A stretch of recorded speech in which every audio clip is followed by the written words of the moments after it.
One thing we hear way too often at Electrifying is that electric cars are a little bit boring, that they're basically just conveyances lacking in much personality, that they're functional objects like a kettle or a toaster.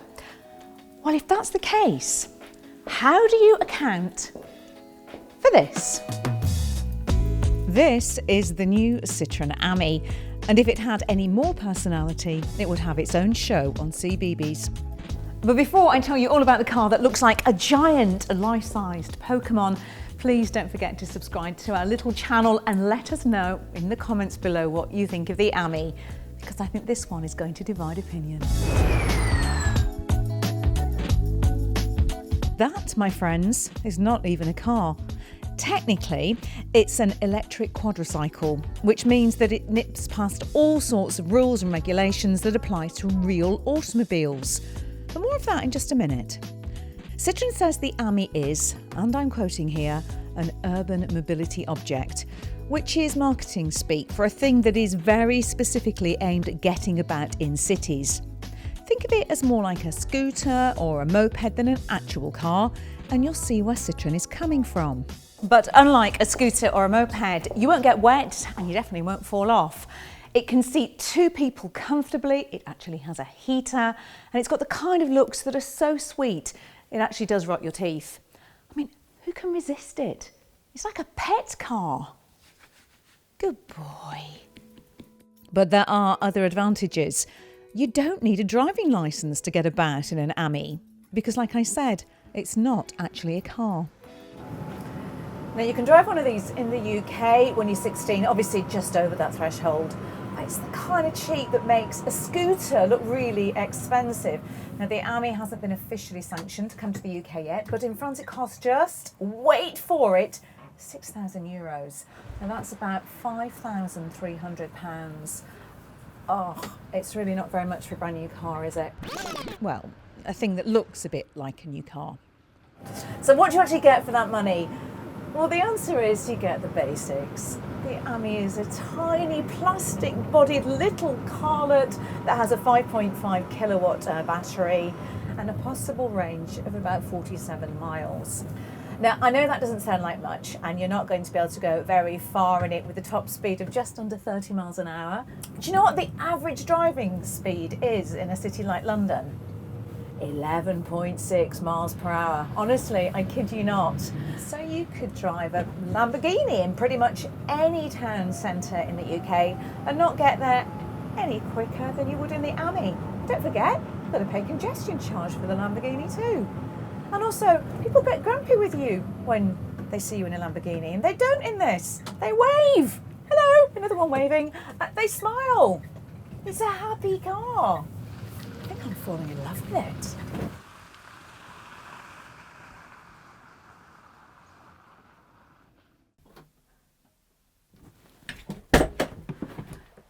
Now this body comes in just one colour and it's called Ami Blue, and it is plastic. That means it can just shrug off bumps. It's also completely symmetrical, which is brilliant for me because I'm one of those really annoying people who can't sit still in a room if the pictures aren't quite straight. So all the panels, well, they can be swapped around and put on either side of the car, which means there are less bits to manufacture, which in turn helps with the price. And just look, the glass here on this side is exactly the same on the other side. The doors are the same, as is the nose bit at the front and here at the back. Yes, it can get a little bit confusing if one is reversing towards you, but look how cute it is. As for the doors, they open suicide style on the driver's side, conventionally on the other. Inside, basic, but it's still really beautifully thought out. Now the windows don't actually open up and down, you get these little flaps. Also means they can be swapped out, and there are no mechanisms to fail. This is a brilliant piece of product design. I mean, just take a look at the seats. It's just basically a plastic section with some pads on, although they are surprisingly comfortable. There's a little holder there for your smartphone. I've got a reader in front of me for all the things like charging, and there are a total of 3 buttons. 3. One is for the fan, which does sound like a hairdryer. To that. one for the heated rear screen and hazard lights, and then there's a charger for your phone, a couple of cup holders, and then some sort of plasticky stuff here at the front that appears to be made out of rogue Duplo. Charging, by the way, well, that's just not very complicated at all. There's a little pocket over here that stores this. You just plug it into a domestic socket and it will be full in around 3 hours. Fast charging? Don't be ridiculous. I think the thing might melt. Now, luggage. Well, you've got a little storage compartment down there at the passenger's foot. Or you've got this, which I think is really smart. You can put your handbag on there. I like it a lot. There's a little storage compartment down here behind me, but a load lugger this is definitely not. It's just not the point of it, is it? This is just for shopping, your handbag, that kind of thing. To drive it, all you do is turn the key until it beeps. You select your gear from little buttons down here, and then off you go. I have to say that one of the first things you notice is that it feels like you're driving in a tiny greenhouse. The panoramic glass roof and those funny glass side windows give you a rather strange view. But you know what? I kind of like it. Yeah, I mean, honestly, this is like the antidote to road rage, this car. Being cross when you see it, that would be like, being mean and grumpy about a basket of puppies. Just couldn't do it, could you? Look, it is not, it has to be said, a dynamic powerhouse, more of a dynamic hamster wheel. Performance is non-existent. It has a very simple suspension that has the ride quality and comfort of a marble worktop, probably. Handling, yeah, there is a bit of it. Not much, but it's there. There's absolutely no driver assistance. In fact, there's barely anything in here, but despite all of that, it works brilliantly. Now, it can just about keep up with town traffic. You don't get too many queues of frustrated drivers behind you, but you wouldn't want to be caught on a dual carriageway in it. One, because it's actually illegal to drive on major roads, and two, because you might well get splattered by a stray lorry. Neither good. But you can park it in spaces that aren't actually spaces. Nip into gaps that just don't exist for other vehicles. And look, I'm bringing joy to the world just by driving it. Hello! It's my little Citroen Ami. Well, they're talking about bringing them over. They're only on sale in France at the moment. Does 30 miles miles an hour. It's all electric, and you can do 40 miles on a single charge. Yeah. It's good, isn't it? Thank you. It is such a happy car. People literally stop you and want to talk to you about it. So it's a brilliant car for making friends with. Oh, I love this thing. God, it makes me happy. I'd want to do a long journey in this in the same way that you'd quite like to do your own dentistry. But once you accept what the Ami is, you just begin to get it.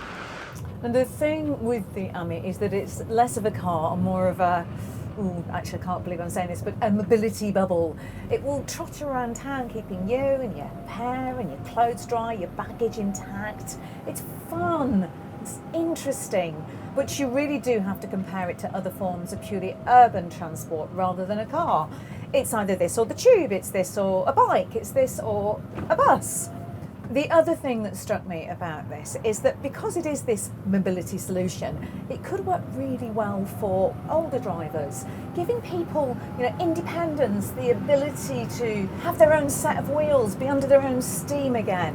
If you've given up your car because it's expensive and you can't justify it, or because actually you're just not doing the miles anymore, this kind of little piece of inexpensive urban transport that is better than an e-bike could really give people back their independence.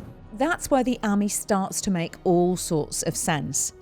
In France, you can get one for about £17.50 a month after a £2,350 deposit. Or you can subscribe to a car-sharing app, pay £7 a month subscription and rent one as you need for 23 pence a minute. A 20-minute trot across town when you can't be bothered to walk, £4.60 to you. It's like a Boris bike, but without the pedalling, the rain, the sweaty armpits. It might not be much of a car, but it's one hell of an umbrella. In fact, you can order an Ami and have one delivered direct to your door. You can also pick one up in certain French supermarkets. That's right, baguette, fromage, urban mobility object. That's an almost car for less money than my monthly coffee addiction. But better than that, this is a car from a major manufacturer that feels like it has stacks of personality. It's utterly brilliant. It's fun, but it has a really practical purpose. When I was younger, I used to give all our family cars names because they had quirks, and I guess they felt like an extension of the family. But that's something I haven't done in absolutely ages. But this is a car you will want to give a name to, because the Ami feels less like a car and more like a pet.